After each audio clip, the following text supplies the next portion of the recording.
वो त्रासदी हम सबों ने देखी है, लेकिन प्रधानमंत्री के जो पैकेज था और ये पीएमईजीपी योजना, इसका अगर उदाहरण देखना है तो मैं विरोधी दलों के सांसदों को इनवाइट करता हूं कि चले मेरे लोकसभा क्षेत्र में। हमारे यहाँ इस तरह के लोगों को पीएमईजी के माध्यम से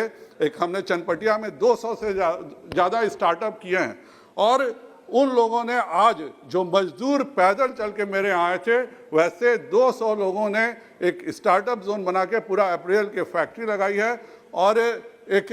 3000 लोगों को रोजगार वो लोग दे रहे हैं जो कभी खुद मजदूर थे, आज वो उद्यमी बन चुके हैं, और यह सब पीएमईजीपी योजना के कारण हो सका है। इतना ही नहीं अध्यक्ष महोदय, प्रधानमंत्री जी ने भी मन की बात में जिस प्रमोद कुमार की बात की थी, वह भी हमारे एक दूसरे प्रखंड का रहने वाला है, जो वो भी मजदूर आया था और एलईडी की फैक्ट्री बना के आज वह उद्यमी बना हुआ है। इस देश में ऐसे हजारों उदाहरण मौजूद हैं जिन्होंने पीएम पैकेज से लाभ उठा करके न केवल अब खुद आर्थिक रूप से सशक्त हुए, बल्कि हजारों नए लोगों को रोजगार देने का इन लोगों ने काम किया है। और इसका सबसे बड़ा उदाहरण यह है कि जनवरी में हमारा जीएसटी कलेक्शन रिकॉर्ड 1,40,000 करोड़ हुआ है। हमारा निर्यात जो है वो $390 बिलियन के ऐतिहासिक स्तर पर पहुंचा है, और यही बताता है कि कोरोना की परिस्थितियों में सरकार की नीति, नियत और दिए गए पैकेज बिल्कुल सही थे।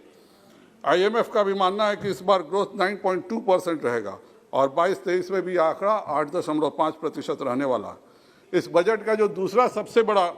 परिवर्तन है वह शिक्षा के क्षेत्र में है। एक कक्षा एक टीवी चैनल से हम आगे बढ़ करके अब 200 टीवी चैनल्स पे जा रहे हैं कि हर बच्चे हर रीजनल लैंग्वेज में सारे सब्जेक्ट्स पढ़ सकें। और इतना ही नहीं, उसके आगे बढ़ के जो डिजिटल यूनिवर्सिटी बनाने का जो इस सरकार ने निर्णय लिया है, इससे अनेक युवाओं को आगे बढ़, वो त्रासदी हम सबों ने देखी है, लेकिन प्रधानमंत्री के जो पैकेज था और ये पीएमईजीपी योजना, इसका अगर उदाहरण देखना है तो मैं विरोधी दलों के सांसदों को इनवाइट करता हूं कि चले मेरे लोकसभा क्षेत्र में। हमारे यहाँ इस तरह के लोगों को पीएमईजी के माध्यम से हमने चनपटिया में 200 से ज़्यादा स्टार्टअप किए हैं, और उन लोगों ने आज जो मजदूर पैदल चल के मेरे यहाँ आए थे, वैसे 200 लोगों ने एक स्टार्टअप जोन बना के पूरा अप्रैल के फैक्ट्री लगाई है, और एक 3000 लोगों को रोजगार वो लोग दे रहे हैं जो कभी खुद मजदूर थे, आज वो उद्यमी बन चुके हैं, और यह सब पीएमईजीपी योजना के कारण हो सका है। इतना ही नहीं अध्यक्ष महोदय, प्रधानमंत्री जी ने भी मन की बात में जिस प्रमोद कुमार की बात की थी, वह भी हमारे एक दूसरे प्रखंड का रहने वाला है, जो वो भी मजदूर आया था और एलईडी की फैक्ट्री बना के आज वह उद्यमी बना हुआ है। इस देश में ऐसे हजारों उदाहरण मौजूद हैं जिन्होंने पीएम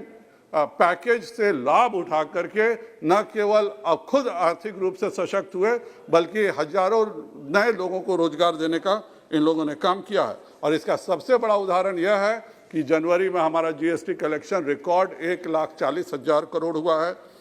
हमारा निर्यात जो है वो $390 बिलियन के ऐतिहासिक स्तर पर पहुंचा है, और यही बताता है कि कोरोना की परिस्थितियों में सरकार की नीति, नियत और दिए गए पैकेज बिल्कुल सही थे। आईएमएफ का भी मानना है कि इस बार ग्रोथ 9.2% रहेगा, और 22-23 में भी आंकड़ा 8.5% रहने वाला है। इस बजट का जो दूसरा सबसे बड़ा परिवर्तन है वह शिक्षा के क्षेत्र में है। एक कक्षा एक टीवी चैनल से हम आगे बढ़ करके अब 200 टीवी चैनल्स पे जा रहे हैं कि हर बच्चे हर रीजनल लैंग्वेज में सारे सब्जेक्ट्स पढ़ सकें। और इतना ही नहीं, उसके आगे बढ़ के जो डिजिटल यूनिवर्सिटी बनाने का जो इस सरकार ने निर्णय लिया है, इससे अनेक युवाओं को आगे बढ़